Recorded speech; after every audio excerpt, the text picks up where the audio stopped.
नमस्कार विद्यार्थी मित्रांनो, मी सुशील सोनवणे आपले इकॉनॉमिक्स बाय सुशील सर या यूट्यूब चॅनलमध्ये स्वागत करतो। मित्रांनो, आपण कालपासून एक नवीन बॅच स्टार्ट केलेली आहे। राज्यसेवा पूर्व परीक्षा 2024 जी 25 ऑगस्ट रोजी होणार आहे, यासाठीची ही रिव्हिजन बॅच आहे। हिचं नाव आपण बॅच Z2H असं ठेवलेलं आहे आणि या बॅचमध्ये आपण राज्यसेवा पूर्व परीक्षा मध्ये आर्थिक आणि सामाजिक विकास म्हणजेच अर्थव्यवस्था किंवा अर्थशास्त्राशी संबंधित जे काही प्रश्न विचारले जाणार आहेत, तर त्या संबंधी आपण संभाव्य प्रश्न आपण सुरू केलेले आहेत। दररोज आपण 15 प्रश्नांचं ॲनालिसिस इथे बघणार आहोत आणि टॉपिक वाईज आपण ते ॲनालिसिस बघणार आहोत। म्हणजे त्या कालचा जसा आपला एक टॉपिक होता भूसुधारणा, तसं आजचा आपला टॉपिक आहे नागरीकरण, शहरीकरण, ज्याला अर्बनायझेशन असं म्हटलं जातं। आणि त्यावर आपण आजच्या लेक्चरमध्ये काय करणार आहोत, काही संभाव्य प्रश्न आणि त्याची ॲनालिसिस आपण इथं बघणार आहोत। तर दररोज रात्री 9 ते 10 या वेळेत हे लेक्चर होणार आहेत।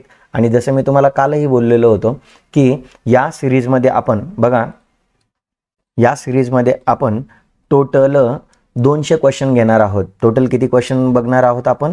200 क्वेश्चन्सचं आपण काय बघणार आहोत, ॲनालिसिस बघणार आहोत।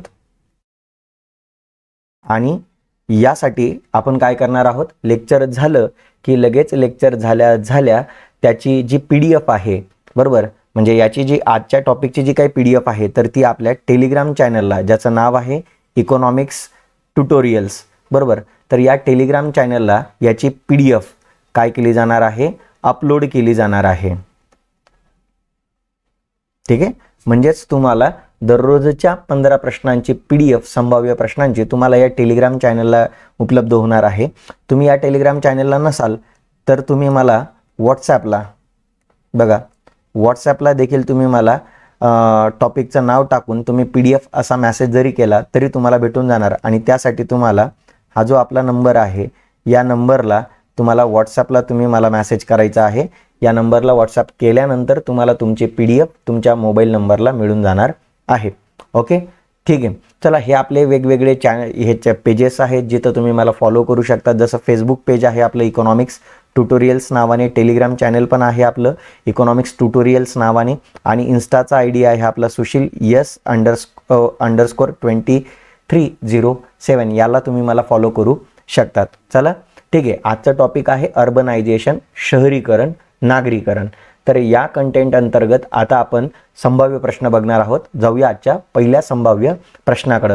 पण त्या अगोदर जर तुम्ही आपल्या चॅनलला सबस्क्राईब केलं नसेल तर आपल्या चॅनलला सबस्क्राईब करायचं आहे, बेल आयकॉन प्रेस करायचं आहे, जेणेकरून आपल्या प्रत्येक व्हिडिओचं नोटिफिकेशन तुम्हाला मिळत राहणार आणि नवनवीन व्हिडिओसाठी तुम्ही सतत आपल्या कॉन्टॅक्टमध्ये राहणार। ठीक आहे मित्रांनो, आणि हे जर व्हिडिओ तुम्हाला आवडले तर शेअर करायला विसरायचं नाही आहे।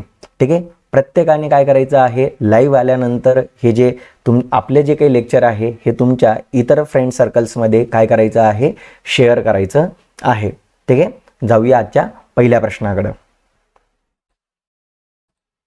बघा, पहिला प्रश्न आपण इथं घेतलेला आहे की सध्याच्या शहरीकरणाचा कल काय आहे। म्हणजे आता सध्या भारतामध्ये जे काही शहरीकरणासाठी जे काही उपाययोजना राबवल्या जात आहे, तर त्याचा नेमका कल काय आहे।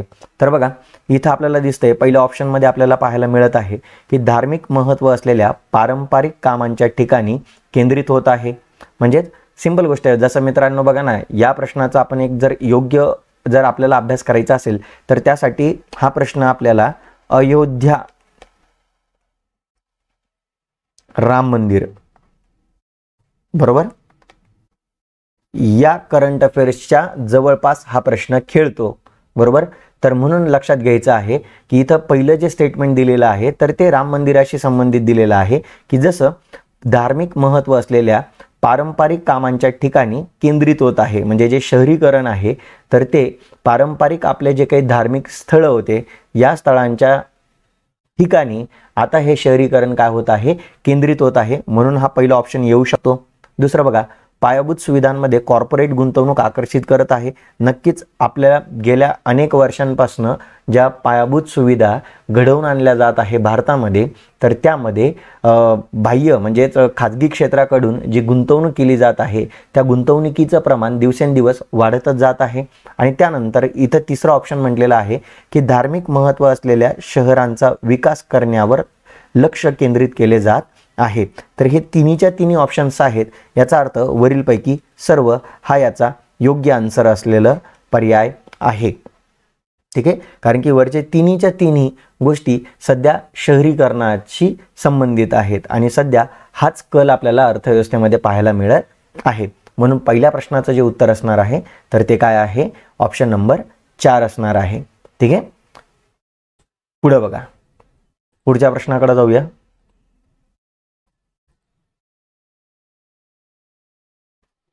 जसं इथं बघा, याचं जर आपण आणखी स्पष्टीकरण पाहायला गेलो तर सध्याचा नागरीकरणाचा जो ट्रेंड आहे तर तो धार्मिक महत्त्व असलेल्या पारंपरिक ठिकाणांच्या ठिकाणी काय होत आहे, आपल्याला केंद्रित होताना दिसत आहे. जसं अयोध्येसारखे जे काही शहर आहे तर हे केवळ आर्थिक केंद्र म्हणून नव्हे तर ते तीर्थक्षेत्र आणि श्रद्धा केंद्र म्हणून विकसित केलं जात आहे. बरोबर, हा कल पायाभूत कॉर्पोरेट म्हणजे पायाभूत सुविधांमध्ये कॉर्पोरेट गुंतवणूक आकर्षित देखील करत आहे. जसं फॉर एक्झाम्पल की अयोध्येमध्ये जवळपास 8,000 कोटी रुपयांची काय झालेली आहे, गुंतवणूक झालेली आहे. किती रुपयाची गुंतवणूक खाजगी क्षेत्राकडून आकर्षित करण्यात आलेली आहे, 8,000 कोटी रुपयांची गुंतवणूक एकट्या अयोध्या नावाच्या शहरामध्ये आपल्याला राम मंदिरामुळे झालेली आपण पाहू शकत आहोत. ठीक आहे, त्यानंतर भूतकाळातील जी आधुनिकता आणि उद्योगांवर भर देण्याच्या विपरीत म्हणजेच आपण अगोदर जे काही देशामध्ये आधुनिकतेकडे आपण जे वळत होतो, मॉडर्नायझेशनकडे जे वळत होतो, इंडस्ट्रियलायझेशनकडे जे वळत होतो, तर तसं आता काही आपल्याला पाहायला मिळत नाहीये. तर आज सध्या भारताच्या शहरीकरणाच्या दृष्टिकोनामध्ये एक वेगळाच आपल्याला बदल पाहायला मिळत आहे की जिथं आपण औद्योगिकीकरणाच्या ऐवजी जे धार्मिक महत्त्व असलेले जे काही ठिकाण आहेत तर त्या ठिकाणी आपल्याला शहरांचा विकास आपण करत आहोत, असा हा कल आपल्याला पाहायला मिळत आहे. ओके, पुढच्या प्रश्नाकडे जाऊया. होपसो तुम्हाला पहिला प्रश्न समजलेला आहे. दुसऱ्या प्रश्नाकडे जाऊया. सध्याच्या शहरीकरणाच्या ट्रेंडची चिंता काय आहे. मग सध्याचं हे जे काही शहरीकरण किंवा नागरीकरण केलं जात आहे, मग याची महत्त्वाची नेमकी चिंता काय आहे. बरोबर, तर मग आता बघा, त्याच्यामध्ये आपल्याला अ, ब, क असे 3 ऑप्शन दिलेले आहेत. जसं पहिला जो ऑप्शन दिलेला आहे की धार्मिक शहरांमध्ये आर्थिक केंद्रीकरण होतं, हे आत्ताच आपण बघितलं की जसं अयोध्यासारख्या शहरामध्ये म्हणजे धार्मिक क्षेत्र आहे ते, आणि त्या धार्मिक क्षेत्राच्या आधारावर तिथं काय केलं जात आहे, आर्थिक केंद्रीकरण केलं जात आहे. त्यानंतर सामाजिक पायाभूत गुंतवणुकीपासून दूर जाणं.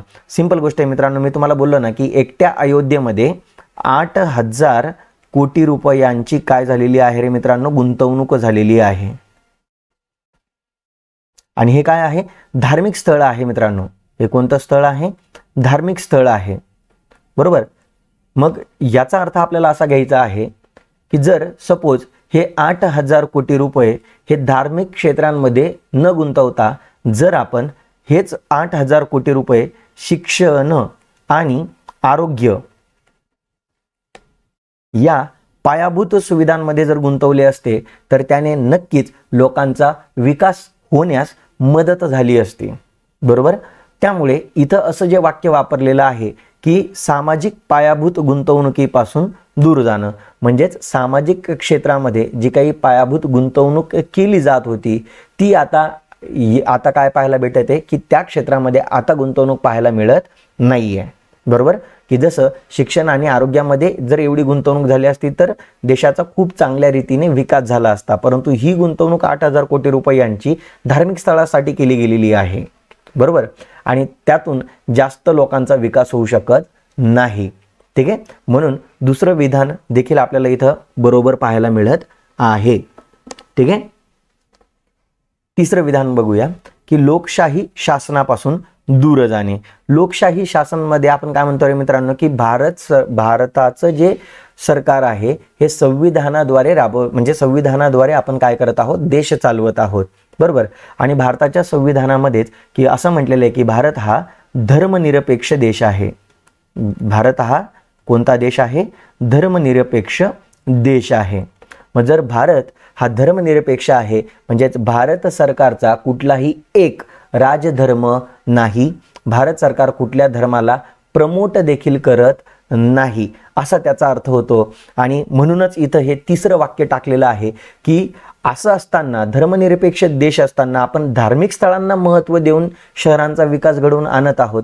म्हणून इथं हे तिसरं स्टेटमेंट दिलेलं आहे की लोकशाही शासनापासून दूर जाणे, बरोबर. म्हणून हे तिन्हीच्या तिन्ही सध्याच्या शहरीकरणाची चिंता वाटत आहे. कारण की बघा ना, जर धार्मिक शहरांमध्ये जर आर्थिक केंद्रीकरण व्हायला लागलं तर आपल्याला काय पाहायला मिळू शकतात मित्रांनो, की बघा ना, भारतातले अनेक जे शहरं आहेत तर त्यामध्ये फारसे धार्मिक स्थळं प्रसिद्ध नाही आहेत, बरोबर. म्हणजे फारसे धार्मिक स्थळं नाही आहेत. त्याच्यामुळे काय होऊ शकतं मित्रांनो, की फक्त आपण जर धार्मिक स्थळांमध्येच जर आपण शहरीकरण घडवून आणलं तर देशामध्ये आपल्याला प्रादेशिक असमतोल पाहायला मिळू शकतो. काय पाहायला मिळू शकतो, प्रादेशिक असमतोल पाहायला मिळू शकतो, बरोबर. त्यामुळे बघा मित्रांनो, की जर आपण धार्मिक स्थळांनाच महत्त्व देत गेलो तर फक्त धार्मिक जे स्थळांची जी शहरं आहेत त्यांचाच विकास होत राहणार आणि बाकीच्या शहरांचा विकास होणार नाही. आणि त्याचमुळे देशामध्ये मोठ्या प्रमाणामध्ये प्रादेशिक असमतोलपणा किंवा प्रादेशिक विषमता आपल्याला पाहायला मिळू शकते, बरोबर. समजलंय. म्हणून या तिन्हीच्या तिन्ही आजच्या शहरीकरणाच्या ट्रेंडची चिंता आहे असं आपण म्हणू शकतो. म्हणून याचंही आन्सर काय येणार आहे, वरीलपैकी सर्व. ठीक आहे, समजलाय प्रश्न. जसं बघा ना, मी तुम्हाला इथं मी 8,000 कोटी म्हणत होतो बघा, अयोध्यामध्ये 85,000 कोटी रुपयांची गुंतवणूक झालेली होती. तिथं माझ्याकडनं बाय मिस्टेक 8,000 कोटी म्हटलं गेलं तर अयोध्यासारख्या शहरामध्ये 85,000 कोटी, बघा मित्रांनो, 85,000 कोटी रुपयांची गुंतवणूक झालेली आहे. किती प्रचंड गुंतवणूक होती बघा ना मित्रांनो. हीच गुंतवणूक जर आरोग्य आणि शिक्षण क्षेत्रामध्ये किंवा इतर पायाभूत सुविधांमध्ये झाली असती, चांगले रस्ते बांधण्यासाठी झाली असती, पुलं बांधण्यासाठी, ब्रिज बांधण्यासाठी झालं असतं तर याचा देशासाठी खूप चांगल्या पद्धतीने फायदा झाला असता. पण फक्त एका मंदिरासाठी आपण एवढा खर्च करणं हे चिंता आहे, बरोबर, फ्युचरसाठीची. समजलंय. पुढे जाऊया, पुढच्या प्रश्नाकडे जाऊया आपण. तर बघा आता, नागरीकरणात राज्याची भूमिका काय असायला हवी. म्हणजे जे नागरीकरण सध्या घडवून आणलं जात आहे तर इथं राज्याची म्हणजे सरकारची भूमिका काय असली पाहिजे असं आपल्याला इथं प्रश्न विचारण्यात आलेला आहे. तर मग बघा, सामाजिक हितावर लक्ष केंद्रित करणे. येस, की फक्त धार्मिक आधारावर आपण लक्ष केंद्रित न करता सामाजिक हितावर आपण लक्ष केंद्रित केलं पाहिजे. म्हणून सरकारने ही भूमिका घेतली पाहिजे असं आपल्याला वाटत आहे. पुढे बघा, नागरी भागात वित्तीय संसाधनांचे समान वाटप करून प्रादेशिक असमतोलपणा दूर करणं. मी जसं तुम्हाला बोललो की फक्त धार्मिक शहरांवरच जर आपण लक्ष केंद्रित केलं तर इतर शहरा काय होणार, विकासापासून दुर्लक्षित राहतील. त्यामुळे देशामध्ये प्रादेशिक असमतोलपणा फार मोठ्या प्रमाणात आपल्याला पाहायला मिळेल. आणि हा जर असमतोलपणा दूर करायचा असेल तर सरकारला काय करावं लागेल, नागरी भागामध्ये म्हणजे शहरी भागामध्ये वित्तीय संसाधनांचं समान वाटप करून हा जो प्रादेशिक असमतोलपणा निर्माण झालेला आहे हा दूर करण्याचा प्रयत्न केला पाहिजे. म्हणून ब पण याचं उत्तर असू शकतं. त्यानंतर तिसऱ्या गोष्टीकडे जाऊया की सर्वसमावेशक शहरी विकासाला चालना देणं गरजेचं आहे.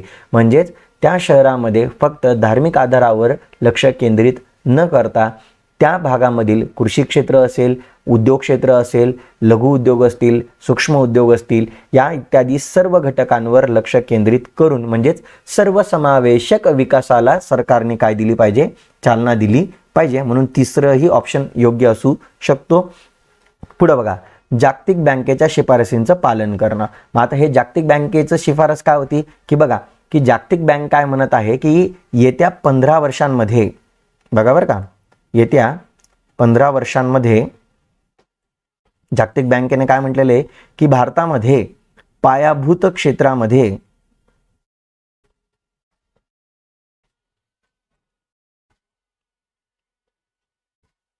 840 अब्ज डॉलर एवढी गुंतवणूक झाली पाहिजे.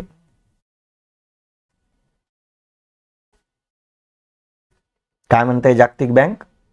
बघा की येत्या 15 वर्षांमध्ये, म्हणजे आता जी येणारी पुढची 15 वर्ष आहे, की या 15 वर्षांमध्ये भारताला जर चांगलं विकसित व्हायचं असेल तर भारताने पायाभूत क्षेत्रांमध्ये किमान म्हटलेलं आहे, किमान 840 अब्ज डॉलर एवढी गुंतवणूक आकर्षित करणं गरजेचं आहे, असं जागतिक बँकेने म्हटलेलं आहे. म्हणून जागतिक बँकेच्या शिफारसींचं पालन करणं हे सरकारसाठी महत्त्वाचं असणार आहे. म्हणून चारीच्या चारी ऑप्शन्स योग्य आहेत. म्हणून ऑप्शन नंबर काय येणार आहे? वरील सर्व. ठीक आहे. जसं बघा इथं आपण म्हटलं ना की सामाजिक हितावर लक्ष केंद्रित करणे, की जसं फक्त सरकारने धार्मिक हेतूंकडे लक्ष न देता सामाजिक कल्याणावर सरकारने काय केलं पाहिजे? लक्ष केंद्रित केलं पाहिजे. की मग ज्याच्यामध्ये शिक्षण असेल, आरोग्य असेल, इतर काही सामाजिक पायाभूत सुविधा असेल, यांच्यामध्ये काय केलं पाहिजे? गुंतवणूक वाढवली पाहिजे. त्याच्यानंतर सर्वसमावेशक शहरी विकासाला चालना देणं. मी याच्यामध्ये तुम्हाला बोललो होतो की शहरी नियोजनाची जी विविध गरजा आहे, बरोबर, म्हणजे शहरी भागामधील लोकांच्या ज्या काही गरजा आहेत तर त्या पूर्ण करण्यावर सरकारने लक्ष केंद्रित केलं पाहिजे. बरोबर. मग त्यामध्ये मी तुम्हाला बोललो लघु उद्योग असेल, कुटीर उद्योग असेल, कृषी क्षेत्र असेल, उद्योग क्षेत्र असेल, सेवा क्षेत्र असेल, अशा सर्वच क्षेत्रांमध्ये सर्वसमावेशक सरकारने काय केलं पाहिजे? विकास साध्य केला पाहिजे. बरोबर. फक्त धार्मिक गोष्टींवर लक्ष केंद्रित करायचं नाही. आणि जसं मी तुम्हाला बोललो की जागतिक बँकेने एक महत्त्वाची म्हणजे एक भारताला सूचित केलेलं आहे की येणाऱ्या 15 वर्षांमध्ये भारत सरकारने शहरी भागामध्ये, बघा, भारताला शहरी भागामध्ये पायाभूत सुविधांमध्ये 800 अब्ज डॉलरची गुंतवणूक आकर्षित केली पाहिजे, असं जागतिक बँक म्हणत आहे. तर भारताचा सुनिश्चित असा विकास साध्य होऊ शकतो. बरोबर. पुढच्या प्रश्नाकडे जाऊया. जसं आता इथं जो पुढचा प्रश्न देण्यात आलेला आहे तर हा नागरीकरण आणि म्हणजे नागरीकरणाशी संबंधित ज्या दोन सगळ्यात महत्त्वाच्या योजना आहेत तर या दोन महत्त्वाच्या योजनांवर हा प्रश्न विचारण्यात आलेला आहे. जसं पहिली एक महत्त्वाची योजना आहे हृदय नावाची आणि दुसरी जी योजना आहे तर अमृत नावाची आहे. तर ठीक आहे. मग या ज्या योजना आहेत तर त्यामध्ये काय म्हटलेलं आहे की हे जे हृदय आणि अमृत योजना कार्यक्रम हे बातम्यांमध्ये सध्या जे दिसत आहे, बरोबर, तर ते खालीलपैकी कशाशी संबंधित आहेत असं आपल्याला विचारलेलं आहे. मग शहरी शेतीशी संबंधित आहेत का? नाही. शहरी भागामध्ये मुळात शेती ही केलीच जात नाही, त्याच्यामुळे पहिला ऑप्शन तर चुकीचा आहे. उत्पादन क्लस्टर्स उभे करणं याच्याशी रिलेटेड आहेत का? तर आपण टॉपिक कोणता बघतोय? नागरीकरण बघतोय. म्हणजे याच्यामध्ये शहरीकरणावर भर देतोय आपण. म्हणजे इथं उत्पादनाचा काही संबंध येईल का? तर अजिबात नाही. त्यानंतर शहरी परिवर्तन आहे का? तर यस, शहरी परिवर्तनाशी संबंधित या दोन्ही काय आहेत? योजना आहेत. कारण की आपल्याला शहरी भागाचाच काय घडवून आणायचा आहे? विकास घडवून आणायचा आहे. ठीक आहे. आणि कौशल्य विकासाशी संबंधित स्किल डेव्हलपमेंट नावाच्या योजना आहे. बरोबर. कोणती योजना आहे? स्किल इंडिया नावाची योजना आहे. बरोबर. मग तिचा आणि हृदय आणि अमृत या दोन्ही योजनांचा काही संबंध येतो का? नाही. म्हणजे जर आपण नुसतं इलिमिनेशन मेथडने जरी गेलोत तरी या प्रश्नाचं उत्तर आपल्याला निघू शकत होतं. शहरी परिवर्तन. ठीक आहे. मग आता बघा हृदयचा आणि अमृतचा लॉंग फॉर्म काय आहे? बघा हृदयचा लॉंग फॉर्म होतो इथं जसं आपल्याला स्पष्टीकरणामध्ये दिलेलं आहे. बघा म्हणजे तुम्हाला इथे दिसेल हेरिटेज सिटी डेव्हलपमेंट अँड ऑगुमेंटेशन योजना. काय म्हटलेलं आहे? हेरिटेज सिटी डेव्हलपमेंट अँड ऑगुमेंटेशन योजना अशी ही योजना आहे. ही योजना 21 जानेवारी 2015 रोजी सुरू केलेली होती आणि ही 100% केंद्र पुरस्कृत योजना होती. म्हणजेच या योजनेवर आता ही योजना होती जानेवारी 2015ची. नीट लक्षात घ्या मित्रांनो. या योजना जुन्या योजना आहेत, हायलाइटेड योजना आहेत, त्यामुळे येणाऱ्या परीक्षेवर यांच्यावर प्रश्न पाहायला मिळू शकतो. तर हृदय नावाची जी योजना आहे ही जानेवारी 2015 मध्ये सुरू झाली होती आणि ही 100% केंद्र पुरस्कृत आहे. म्हणजेच या योजनेचा सर्व जो खर्च आहे हा केंद्र सरकारमार्फत केला जाणार आहे.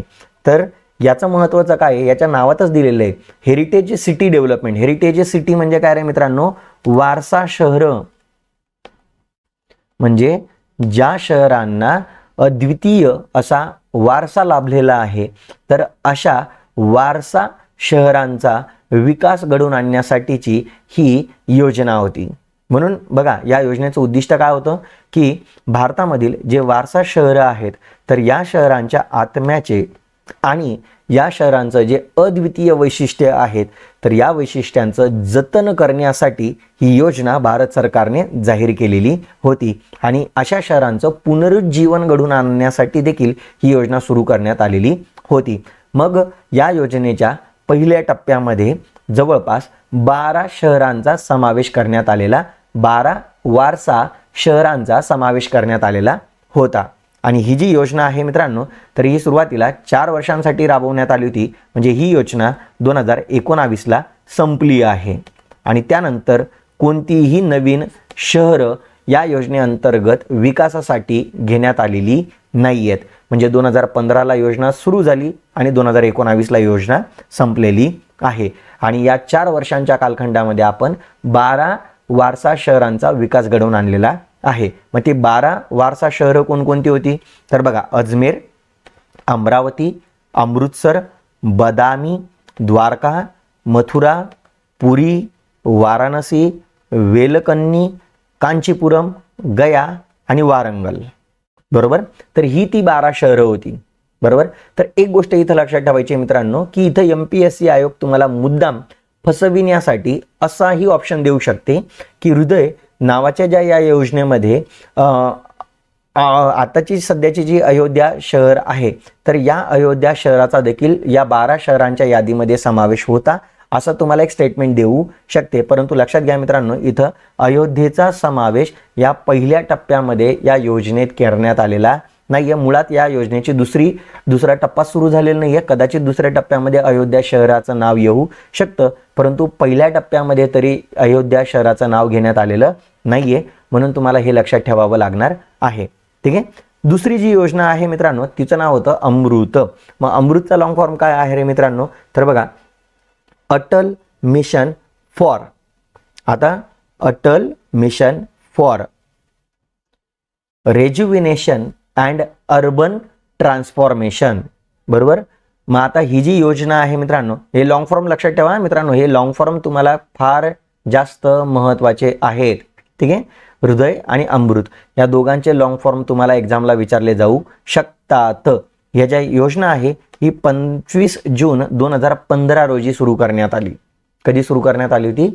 25 जून 2015 रोजी अर्बन ट्रान्सफॉर्मेशन नावाची ही योजना सुरू करण्यात आलेली होती. मग या योजनेमध्ये आपल्याला काय करणं अपेक्षित होतं, तर बघा, तर काही 500 शहरं आणि काही टाउन्स आपण काय केलेले होते की मूलभूत ज्या नागरी सुविधा आहे, पायाभूत सुविधा आहे, तर या 500 शहर आणि टाउन्समध्ये, बरोबर, म्हणजे सिटीज आणि टाउन्समध्ये आपल्याला काय करायचं होतं, ज्या बेसिक म्हणजे अगदी मूलभूत पायाभूत ज्या काही सुविधा होत्या, तर या सुविधा पुरवण्याचं काम या योजनेअंतर्गत केलं जाणार होतं. किती शहरांमध्ये? 500 शहरं आणि काही टाउन्स होते त्याच्यामध्ये, म्हणजे मोठी गावं होती, तालुक्या लेवल सारखी काही गावं होती. बरोबर. तर ही सुद्धा केंद्र सरकारची प्रायोजित योजना आहे, म्हणजेच सेंटर्ड स्पॉन्सर्ड स्कीम आहे. म्हणजेच ही केंद्र सरकारने पुरस्कृत केलेली काय आहे, योजना आहे, जी भारत सरकारचे जे काही केंद्र सरकार आहे, राज्य सरकारे आहेत आणि स्थानिक स्वराज्य संस्था आहेत, यांद्वारे अनुदानित काय आहे, ही योजना आहे. ठीक आहे. आणि याच्यामध्ये या अटल मिशन अंतर्गत काय करण्यात आलेलं होतं की मलनिस्सारण जे काही होतं, म्हणजे गटारी असेल, ड्रेनेज असेल, सेप्टेज असेल, तर या सुविधा शहरांमध्ये पुरवल्या जाणार होत्या. ठीक आहे. समजलं आहे. म्हणून याचं ऑप्शन काय आहे रे मित्रांनो, बघा, ही जी योजना होती आपण बोललेलं आहे, या योजनेचं काय आहे, शहरी परिवर्तन हा याचा ऑप्शन असणार आहे. ठीक आहे. समजलंय. जाऊया पुढच्या प्रश्नाकडे. पुढचा प्रश्न आपण घेतलेला आहे हृदय नावाच्या योजनेविषयी घेतलेला आहे.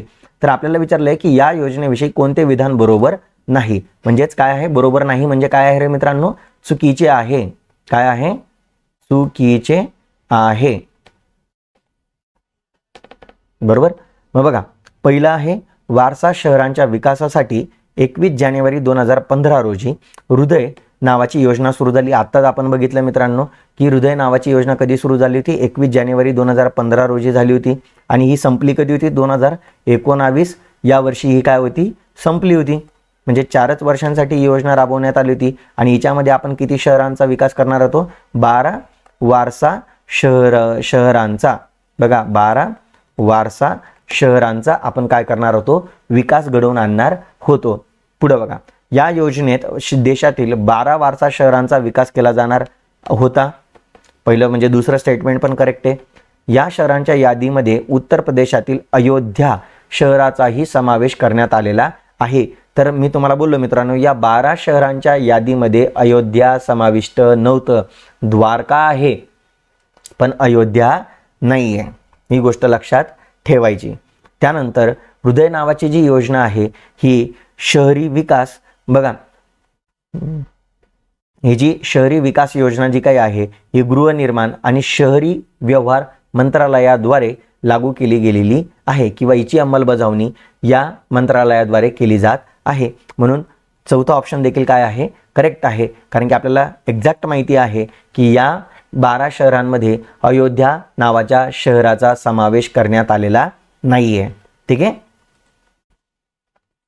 पुढे जाऊया. जसं मी तुम्हाला बोललो की ही जी योजना आहे ही 31 मार्च 2019 रोजी संपलेली आहे. आणि 31 मार्च 2019 नंतर या योजनेमध्ये कोणतेही नवीन शहर समाविष्ट करण्यात आलेले नाही आहे. बरोबर. पुढे बघा, अमृत 2.0 ही योजना खालीलपैकी कोणत्या कालावधी दरम्यान सुरू करण्यात आलेली आहे. तर बघा मित्रांनो, तर तुम्हाला माहिती पाहिजे की अमृत 2.0 या अगोदर तुम्हाला अमृत 1.0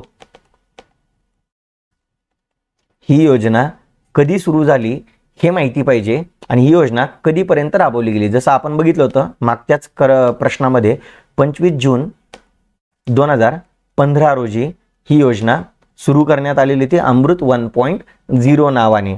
अमृतचा लॉंग फॉर्म काय बोललो होतो आपण, Atal mission for rejuvenation and urban transformation असं या योजनेचं काय होतं, नाव होतं. हा लॉंग फॉर्म होता, हा तुम्हाला माहिती पाहिजे. ठीक आहे, मग याचं आपण पहिले स्पष्टीकरण पाहूया, मग याचं आपण उत्तराकडे जाऊया.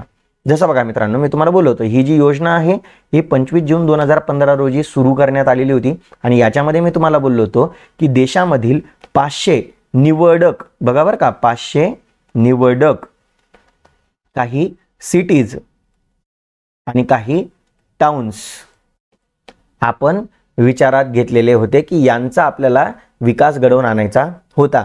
मग या शहरांमध्ये आपल्याला नेमक्या या अटल म्हणजे अमृत योजनेअंतर्गत कोणकोणत्या सुविधा दिल्या जाणार होत्या. तर बघा, निवडक शहरे आणि गावांमध्ये गटारी आणि मल व्यवस्थापन, वादळ पाण्याचा निचरा, म्हणजे जर जोरात पाऊस झाला तर त्या पावसाचा निचरा, त्या पाण्यात जे साचणार आहे त्या साचलेल्या पाण्याचा निचरा कसा होणार, हिरवीगार जागा म्हणजेच जंगलांचं प्रमाण कसं वाढवणार, शहरांमध्ये उद्यानं कशी आपण बांधणार, आणि नॉन मोटराइज्ड काय म्हटलेलं आहे, शहरी वाहतुकीला आपण कसं चालना देणार, पाणी पुरवठ्याच्या क्षेत्रातील ज्या मूलभूत पायाभूत सुविधा आहेत तर या सुविधा या 500 शहरांमध्ये आणि या टाउन्समध्ये पुरवण्याचा सरकारचा मानस आहे. ठीक आहे, तर ही जी योजना होती, तर आता बघा ही जी पहिली जी योजना होती म्हणजे ही 1.0, बरोबर, ही 1.0 नावाची जी योजना आहे ही योजना 2015 पासून ते बघा 2021 पर्यंत राबवली गेली. कधीपासून, 2015 ते 2021 पर्यंत ही योजना राबवली गेली. परंतु आता काय झालेलं होतं की परत भारत सरकारने अमृत 2.0 ही योजना डिक्लेअर केली. म्हणजेच काय केलं, अमृत 1.0 ही जी योजना होती हिच्यामध्ये थोडेफार चेंजेस करून परत हिचं नाव चेंज केलं, अमृत 2.0 केलं. आणि ही जी योजना होती हिला आणखी पुढं 5 वर्षांसाठी ढकलण्यात आलेलं आहे, म्हणजेच 21 ऑक्टोबर 2021 रोजी ही योजना जाहीर केली आणि पुढं किती वर्षांसाठी?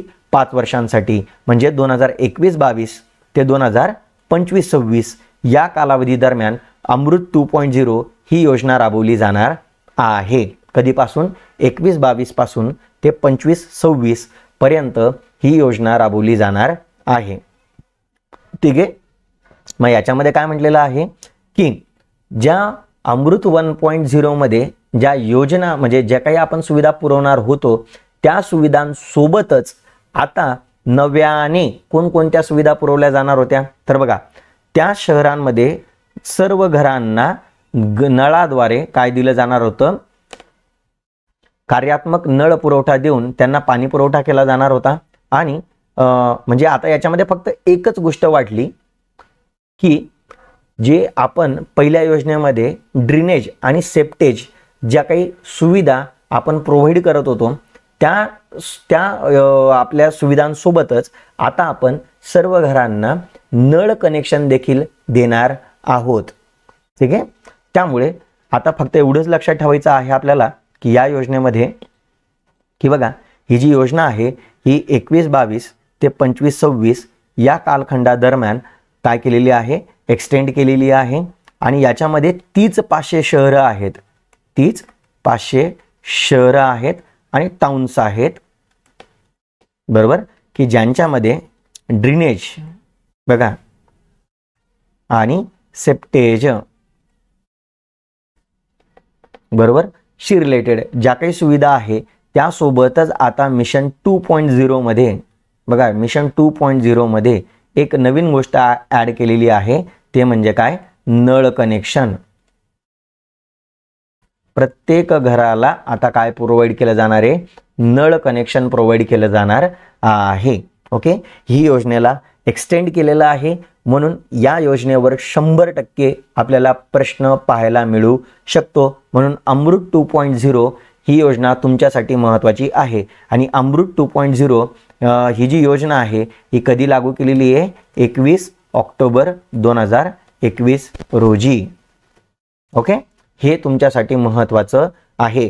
IMP करून ठेवा, या प्रश्नाला IMP करून ठेवायचा आहे. हा येणाऱ्या परीक्षेवर याच्यावर प्रश्न पाहायला मिळू शकतो. ठीक आहे. पुढे जाऊया, पुढच्या प्रश्नाकडे जाऊया. अमृत 2.0 मध्ये खालीलपैकी कोणता घटक समाविष्ट नाही? म्हणजे या योजनेमध्ये कोणता घटक समाविष्ट करण्यात आलेला नाही. आत्ताच आपण बघितलं ही योजना कधी चालू झाली होती? 21 ऑक्टोबर. बघा, अमृत 21 ऑक्टोबर 2021 रोजी ही योजना सुरू झाली, अमृत 2.0. आणि अमृत 1.0 जी योजना आहे ही 25 जून 2015 रोजी काय करण्यात आली होती? राबवण्यात आलेली होती, बरोबर. ही 1.0 आणि ही 2.0 नेहमी लक्षात ठेवायचं आहे. आणि ही कधीपर्यंत राबवली जाणार आहे? 25-26 पर्यंत राबवली जाणार आहे. एवढं तर आपल्याला आता बेसिक या योजनेबद्दल माहिती आहे. आणि या योजनेमध्ये ॲडव्हान्समध्ये काय पुरवलं जाणार आहे? फक्त ज्या 1.0 मध्ये ज्या फॅसिलिटी होत्या त्या सर्व फॅसिलिटींसोबतच फक्त 2.0 मध्ये नळ कनेक्शन वाढलेलं आहे. एवढं आपल्याला लक्षात ठेवायचं आहे. मग पुढे बघा, याच्यामधले आपण ऑप्शन वाचूया आणि मग चुकीचा पर्याय आपण एलिमिनेट करूया. पुढे बघा, शहरं आणि नगरांमध्ये निरोगी स्पर्धेला प्रोत्साहन देण्यासाठी पेयजल सर्वेक्षण आयोजित करणे. तर यस मित्रांनो, की अमृत 2.0 मध्ये आपण काय करणार आहोत? बघा,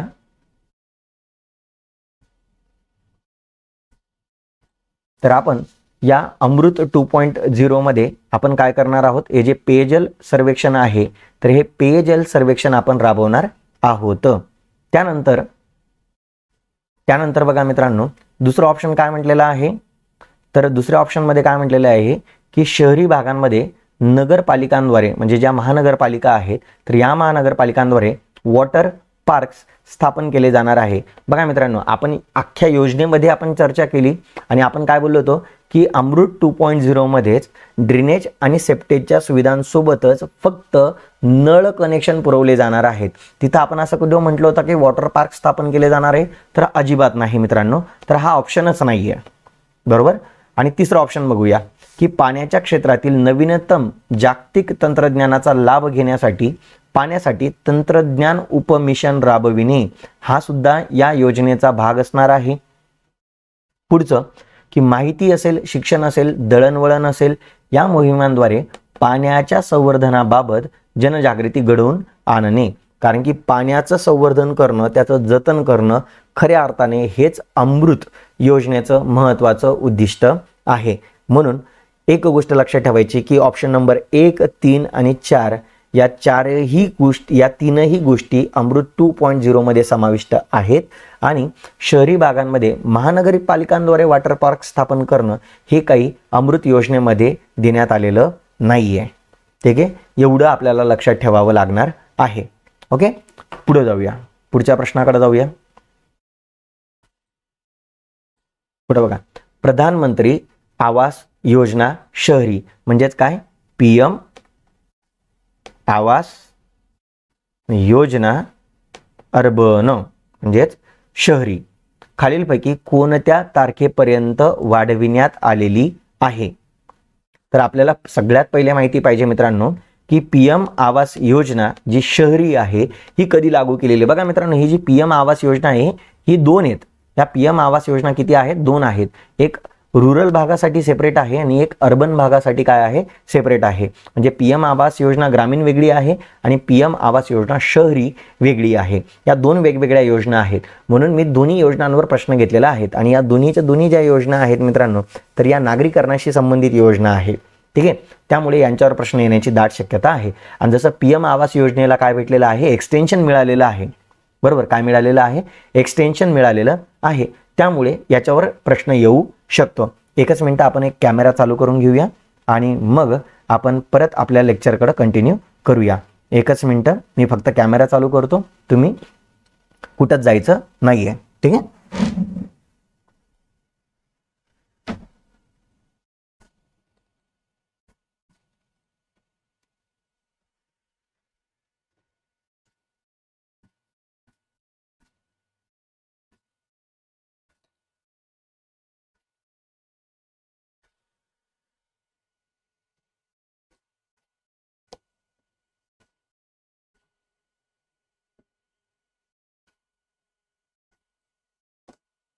ठीक है, चलो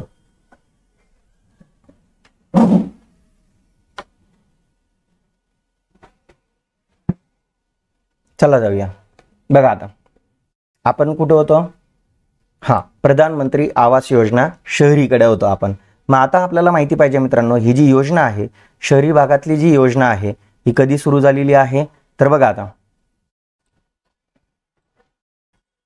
सगळ्यात महत्त्वाचं, ही जी PM आवास योजना आहे मित्रांनो, PM आवास योजना जी आहे, तर या योजनेलाच सर्वांसाठी घरे म्हणूनही ओळखलं जातं। म्हणजे PM आवास योजना आहे, इथंच पर्यायी नाव बघा बरं का मित्रांनो, इथंच पर्यायी नाव काय देण्यात आलेलं आहे, सर्वांसाठी घरे।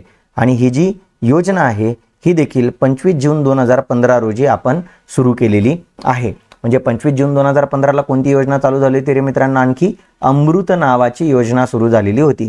म्हणजेच लक्षात ठेवायचं आहे मित्रांनो तुम्हाला की अमृत योजना आणि PM आवास, बघा PM आवास शहरी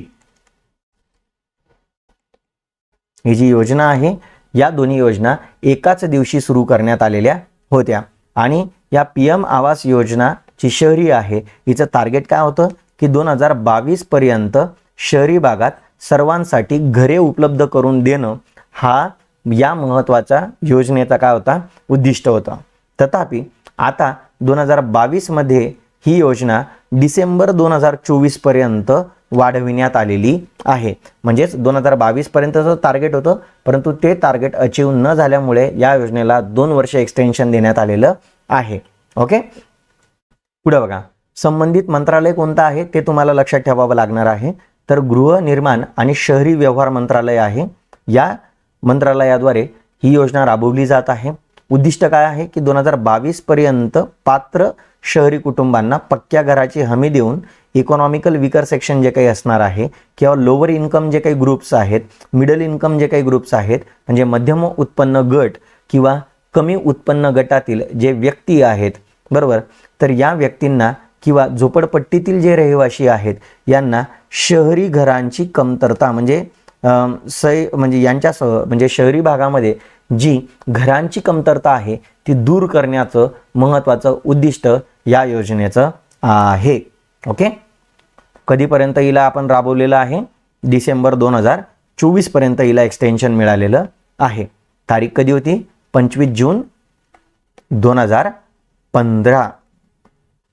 ठीक आहे, टार्गेट काय होतं? 2022 पर्यंत सर्वांसाठी घरे, असं लक्षात ठेवायचं आहे. ठीक आहे, पुढे जाऊया, 9व्या प्रश्नाकडे जाऊया. आता बघा, प्रधानमंत्री आवास योजना शहरी, म्हणजेच अगेन शहरी भागावरच प्रश्न घेतलेला आहे कारण की आपण टॉपिकच नागरीकरणाचा बघतोय. तर विषय खालीलपैकी कोणते विधान बरोबर नाही? बरोबर नाही म्हणजे कोणतं रे मित्रांनो? म्हणजे सत्य नाहीये, म्हणजेच काय आहे? चुकीचं आहे. चुकीचे विधान आपल्याला ओळखायचे आहे, बरोबर. मग चुकीचं विधान कोणतं आहे? जसं आपण बघूया, ही योजना 25 जून 2015 रोजी सुरू केली, आत्ताच आपण बघितलं. यस, ही योजना बरोबर आहे. मिशन महिला सदस्यांच्या नावाने किंवा संयुक्त नावाने घराची मालकी देऊन महिला सक्षमीकरणाला प्रोत्साहन देते. तर बघा मित्रांनो, आजकाल भारत सरकार कुठल्याही ज्या योजना राबवत आहे तर या योजनांमध्ये महिलांना जास्तीत जास्त प्राधान्य देत आहे. त्यामुळे महिला सक्षमीकरणाचा जर एखादा मुद्दा एखाद्या योजनेशी संबंधित विचारला गेलेला असेल तर तो 100% त्या योजनेशी रिलेटेडच असणार आहे. त्यामुळे हे स्टेटमेंट काय असणार आहे मित्रांनो? करेक्टच असणार आहे, कारण की प्रत्येक योजनेमध्ये सरकार महिलांना प्रोत्साहन देत आहे, बरोबर. त्यामुळे महिला सक्षमीकरण हे आताच्या सर्वच योजनांचं काय असणार आहे? उद्दिष्ट असणार आहे. पुढे बघा, ऑगस्ट 2022 मध्ये केंद्रीय मंत्रिमंडळाने 31 मार्च 2022 पर्यंत आधीची जी काही मंजूर घरं होती ती बांधून पूर्ण झालेली नव्हती. त्यामुळे ती जी अपूर्ण घरं होती ती पूर्ण करण्यासाठी 31 डिसेंबर 2024 पर्यंत ही योजना सुरू ठेवण्यास काय दिलेली आहे? मान्यता दिलेली आहे. याचाच अर्थ 31 मार्च 2022 पर्यंत नंतर नवीन कुठल्याही घरं बांधून दिली जाणार नाहीयेत. 2022 पर्यंत म्हणजे 31 मार्च 2022 पर्यंत ज्या घरांना मंजुरी मिळालेली आहे तेवढीच घरं डिसेंबर 2024 पर्यंत पूर्ण केली जाणार आहेत, बरोबर. ही एक माइंडसेट मध्ये ठेवा. आणि पुढे बघा, अंतर्गत सर्व मंजूर घरांमध्ये सरकारकडून फक्त शौचालय आणि पाणी पुरवठा सुविधा दिल्या जाणार आहे. मग आता बघा, इथं शब्द काय वापरलेला आहे मित्रांनो? हे तिसरं स्टेटमेंट तर करेक्टच आहे. चौथं स्टेटमेंट मध्ये काय म्हटलेलं आहे की इथं एक शब्द वापरला, फक्त. बघा मित्रांनो, जेव्हा मी तुम्हाला बोललो ना की आयोग जेव्हा सर्व, एकूण, फक्त जेव्हा असे शब्द टाकते मित्रांनो तेव्हा इथं गुगली टाकलेला असतो, असं आपल्याला लक्षात ठेवायचं आहे, बरोबर. मग आता बघा, इथं काय म्हटलेलं की फक्त शौचालय आणि पाणी पुरवठ्याच्या सुविधा दिल्या जाणार आहेत. तर या PM आवास योजनेअंतर्गत मित्रांनो की त्या घरामध्ये इथं तुम्हाला स्वयंपाकासाठी गॅस कनेक्शन देखील दिले जाणार आहे. काय दिलं जाणार आहे? गॅस कनेक्शन देखील दिले जाणार आहे, बरोबर.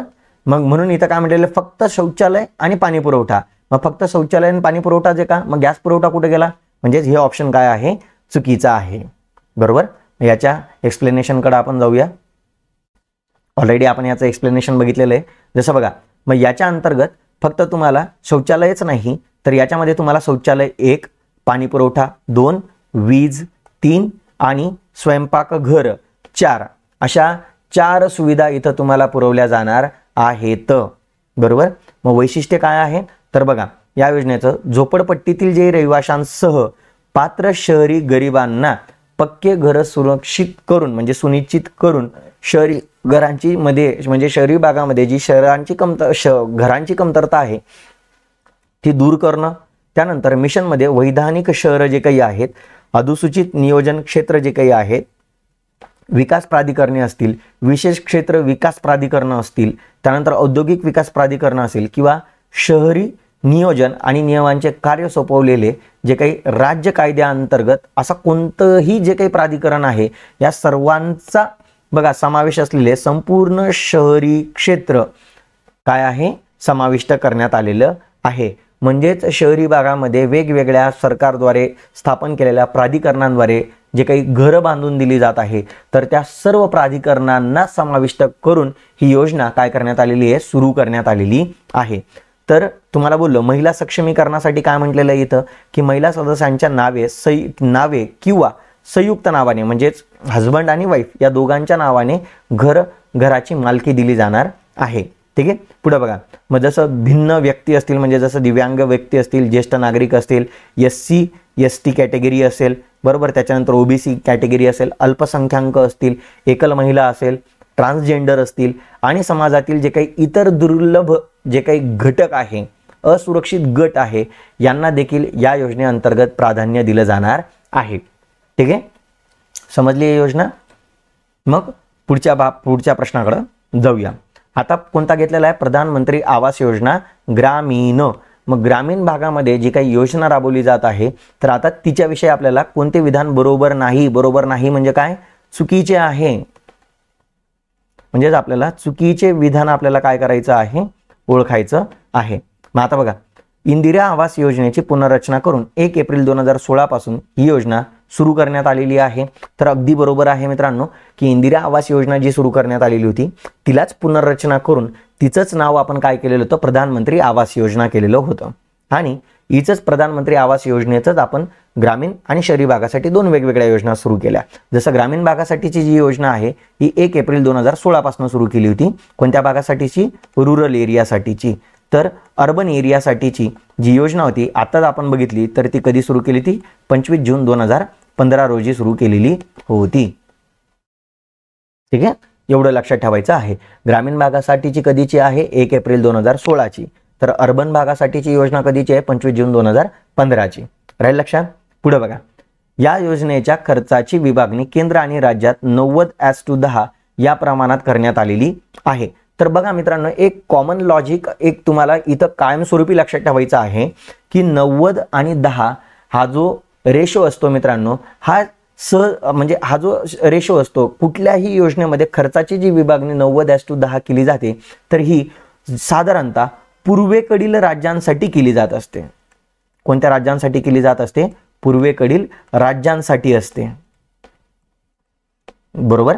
आणि पूर्वेकडील जे राज्य सोडले म्हणजे ते जे 7 सिस्टर्स आणि सिक्कीम जर सोडलं म्हणजे ते टोटल 8 स्टेट आहेत. ते 8 स्टेट्स म्हणजे आसाम, अरुणाचल प्रदेश, नागालँड, त्रिपुरा, मिझोराम वगैरे हे जे सिक्कीम वगैरे हे जे काही राज्य आहेत मित्रांनो, हे राज्य जर आपण सोडलीत तर बाकी सर्व राज्यांमध्ये खर्चाची जी विभागणी असते ती 60 आणि 40 अशीच असते. बरोबर. इतर म्हणजे ही पूर्वेकडची राज्य सोडून. म्हणून आता आपण एकंदरीत विचार केला तर एकंदरीत संपूर्ण भारतामध्ये 60-40 असाच रेशो असला पाहिजे. पण इथं वाक्यामध्ये दिलेलं काय, 90-10 म्हणजे हाच प्रश्न काय आहे मित्रांनो, हेच स्टेटमेंट काय आहे, चुकीचं आहे. नुसतं एक कॉमन सेन्स लावून देखील आपण हा प्रश्न सॉल्व्ह करू शकत होतो. परंतु आपल्याला माहिती पाहिजे मित्रांनो की 90:10 हा रेशो कुठं वापरला जातो, पूर्वेकडच्या राज्यांसाठी जनरली वापरला जात असतो. बरोबर.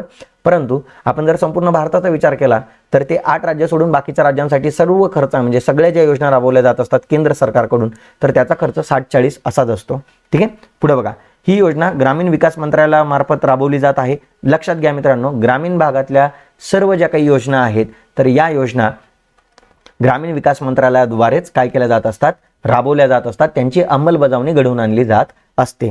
पुढे बघा, या योजनेचे जे काही उद्दिष्ट आहे हे मार्च 2022च्या अखेरीस सर्व दारिद्र्य रेषेखालील कुटुंबांना मूलभूत सुविधांसह पक्के घर उपलब्ध करून देणं. आताच बघितलं मित्रांनो, प्रधानमंत्री आवास योजनेचं टार्गेटच ते आहे की 2022 पर्यंत सर्वांसाठी घरं. याची टॅगलाईनच काय आहे, सर्वांसाठी घरे. समजलं. पुढे जाऊया, पुढच्या प्रश्नाकडे जाऊयात. आता पहिले ग्रामीण योजनेविषयी काही महत्त्वाचे वाक्य बघून घेऊया. तुम्हाला बोललो सर्वांसाठी घरं, यालाच आपण प्रधानमंत्री आवास योजना म्हणतो. बरोबर.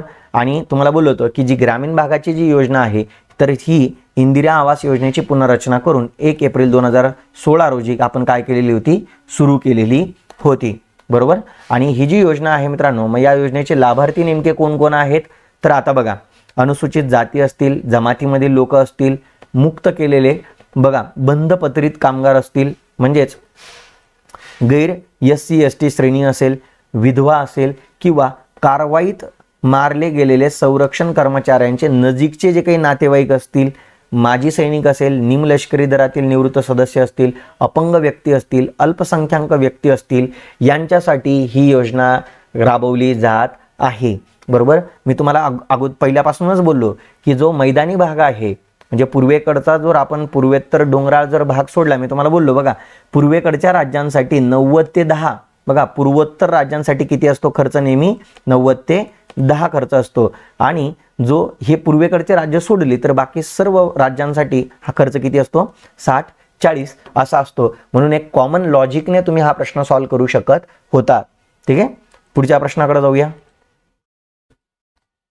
बघा आणखी याच्यामध्ये काय म्हटलेलं आहे, या योजनेच्या वैशिष्ट्यामध्ये ग्रामीण भागाच्या, बरं का, PM आवास ग्रामीण.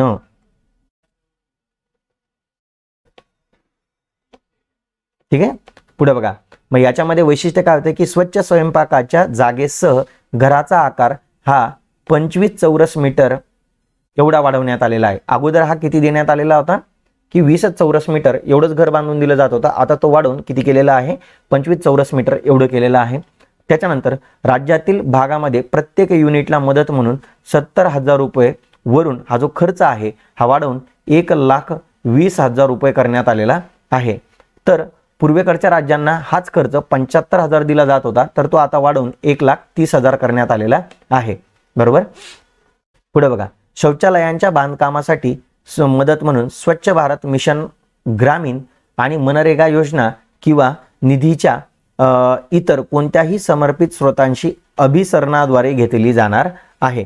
म्हणजे शौचालय बांधणीसाठी तुम्हाला तर माहिती आहे मित्रांनो की स्वच्छ भारत मिशन अंतर्गत काय केलं जात आहे, मोफत आपण काय बांधून दिले होते, टॉयलेट्स बांधून देणार होतो. मग अशा ज्या काही योजना आहे की ज्याद्वारे मोफत बांधणी करून दिली जाणार आहे किंवा मनरेगामधील जे काही कामगार आहेत त्यांच्याकडनं घरांची बांधणी करून घेणं, त्यांच्याकडनं टॉयलेटची बांधणी करून घेणं, तर या सगळ्या ज्या योजना आहेत यांचा विचार करून ही योजना राबवली जाणार आहे. त्याच्यानंतर पाईपद्वारे म्हणजे नळाद्वारे पिण्याचं पाणी विजेचं दिलं जाणार आहे. तसंच वीज कनेक्शन दिलं जाणार आहे. LPG गॅस कनेक्शन देखील इतर दिलं जाणार आहे. म्हणजेच मी तुम्हाला बोललो ना की ग्रामीण भागामध्ये पायाभूत सुविधा पुरवण्यासाठी सरकारद्वारे जेवढ्या योजना राबवल्या जात आहे या सर्व योजना याच्यामध्ये समाविष्ट करण्यात आलेल्या आहेत. ओके. पुढच्या प्रश्नाकडे जाऊया. दीनदयाल अंत्योदय योजना राष्ट्रीय शहरी उपजीविका मिशन, ज्यालाच आपण म्हटलेलं आहे मित्रांनो दीनदयाल, आपण असं म्हटलेलं दीनदयाल अंत्योदय योजना, नॅशनल राष्ट्रीय, बघा नॅशनल अर्बन लाईव्हलीहूड मिशन असा याचा लॉंग फॉर्म आहे. ओके. NULM, याला शॉर्टकट मध्येच काय म्हटलं जातं, NULM. बरोबर. आता इथं एका प्रश्नामध्ये थोडीशी गडबड झालेली आहे मित्रांनो, एकच मिनिट थांबा.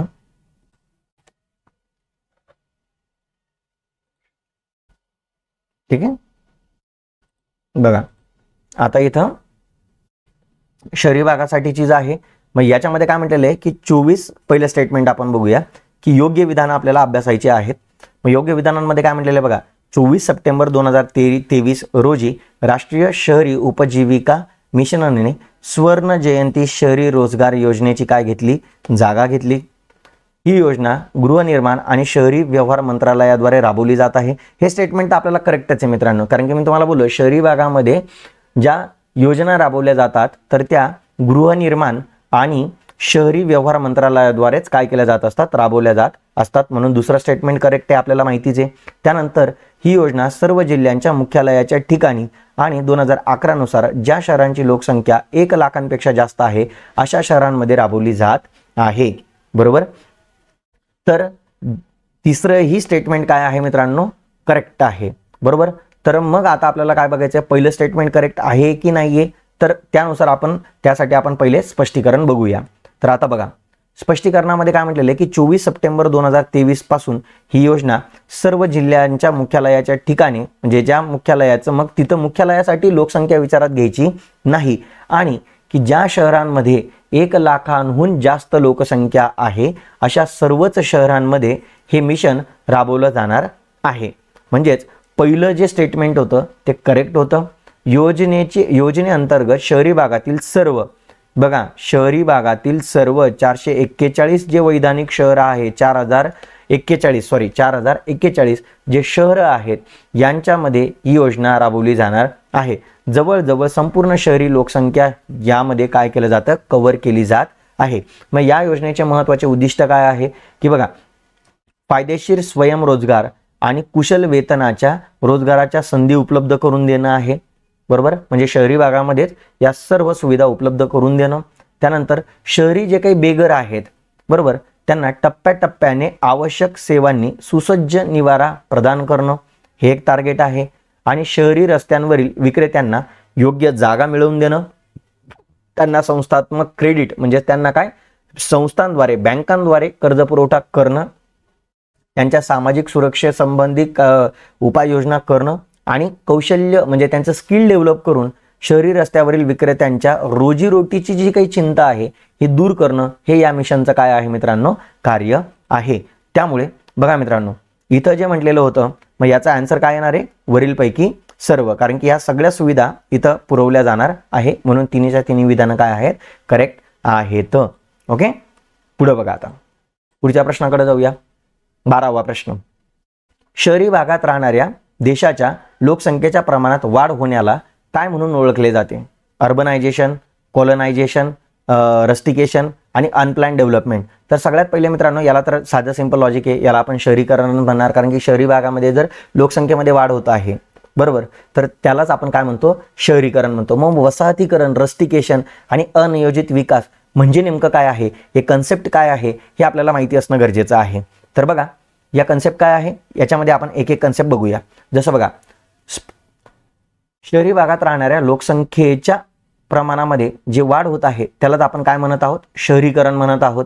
बरोबर, आणि शहरीकरणाला हातभार लावण्यासाठी अनेक घटक आहेत. जसं देशामध्ये आर्थिक संधी, तुम्हाला तर माहिती आहे की आर्थिक संधींचं प्रमाण जे काही आहे तर ते शहरी भागांमध्येच काय असतं रे मित्रांनो, जास्त असतं. तुम्हाला माहिती आहे कुठे जास्त असतं, शहरी भागांमध्येच काय असतं, जास्त असतं. त्यानंतर शहरी भागामध्ये चांगल्या शिक्षण सुविधा असतात, शहरी भागामध्ये चांगल्या आरोग्य सुविधा देखील पुरवल्या जातात आणि शहरी भागामध्ये वाहतूक सुविधा चांगल्या असल्या कारणाने तर लोकांचं जे काही म्हणजे लोकांचं जे स्थलांतर आहे म्हणूनच तर हे ग्रामीण भागातून शहरी भागामध्ये मोठ्या प्रमाणामध्ये होत असतं. बरोबर, मग आता तिथं ज्या 3 कन्सेप्ट आलेल्या होत्या तर त्या 3 कन्सेप्ट नेमक्या काय आहेत ते आपण समजून घ्या. पहिला शब्द होता वसाहतीकरण, ज्याला कॉलनायझेशन असं म्हटलं जातं. मग याचा अर्थ काय होतो की नवीन प्रदेशात परकीय शक्तीद्वारे वसाहत स्थापन करणे. जसं तुम्हाला माहिती आहे मित्रांनो, जेव्हा ब्रिटिश भारतामध्ये आलं तर हा जो प्रदेश होता भारताचा प्रदेश होता आणि ब्रिटिश आपल्यासाठी कोण होते, परकीय होते. मग या परकीयांनी काय केलं, भारतामध्ये सुरुवातीला वसाहती स्थापन केल्या. बरोबर, समजलंय? म्हणजेच एखादी परकीय शक्ती येऊन किंवा एखादा परकीय देश, बरोबर, इतर देशांमध्ये जाऊन जेव्हा तिथं स्वतःच्या घर स्थापन करतो, कॉलनी तयार करतो, तेव्हा यालाच काय म्हटलं जात असतं, वसाहतीकरण म्हटलं जात असतं. जसं मी तुम्हाला बेस्ट एक्झाम्पल दिलं की ब्रिटिशांनी भारतात आल्यानंतर वसाहती स्थापन केलेल्या होत्या. बरोबर, पुढे बघा, पुढचा कन्सेप्ट आहे रस्टिकेशन. रस्टिकेशन म्हणजे काय आहे की याचा अर्थ शहरी भागातून ग्रामीण भागात जाणे, म्हणजेच आपण काय म्हणतो रुरल टू अर्बन, काय म्हणतो आपण याला, स्थलांतर म्हणतो. काय म्हणतो आपण याला, स्थलांतर म्हणतो. कुठून कुठं, शहरी, आता याचं उलट आहे बघा, शहरी भागात, इथं उलट आहे बरं का मित्रांनो, शहरी भागातून ग्रामीण भागात. आता जनरली कुठून कुठं होत असतं बघा, जनरली काय होतं, रुरल टू अर्बन असं काय होत असतं मित्रांनो, स्थलांतर होत असतं. कुठून कुठं होतं, ग्रामीण भागातनं कुठं होत असतं, शहरी भागामध्ये होत असतं. बरोबर, याला आपण स्थलांतर म्हणतो. पण जेव्हा शहरी भागामधून ग्रामीण भागामध्ये स्थलांतर होतं, बघा ना, शहरी भागातून ग्रामीण भागात स्थलांतर होतं, तेव्हा आपण याला रस्टिकेशन म्हणतो. यालाच काय म्हणतो आपण, रस्टिकेशन असं म्हणतो. ठीक आहे, लक्षात राहू द्या. आणि लास्ट, अनियोजित विकास म्हणजे हे योग्य नियोजन किंवा नियमन शिवाय विकासाचा संदर्भ देते. म्हणजेच कुठल्याही प्रकारचं नियोजन न करता जो आपण विकास घडवून आणतो त्यालाच अनप्लॅन्ड डेव्हलपमेंट असं आपण म्हणू शकतो. ठीक आहे, तर एवढे प्रश्न मित्रांनो आजच्या लेक्चरमध्ये होते आपल्याला. तुम्हाला माहिती आहे हे आपले वेगवेगळे काय आहेत, पेजेस आहेत, चॅनल्स आहेत, तर या चॅनल्सला तुम्ही मला फॉलो करू शकतात.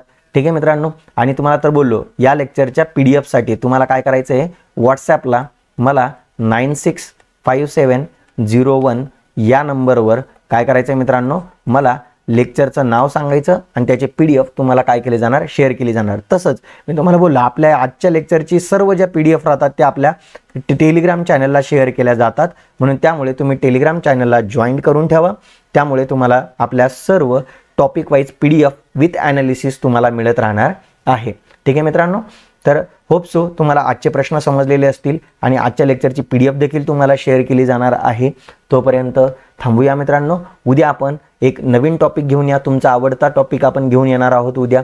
तोपर्यंत ज्यांनी आपल्या चॅनलला सबस्क्राईब केलं नसेल त्यांनी सर्वात पहिले सबस्क्राईब करायचं आहे, शेअर करायचं आहे आणि लाईक कमेंट करायला विसरायचं नाही.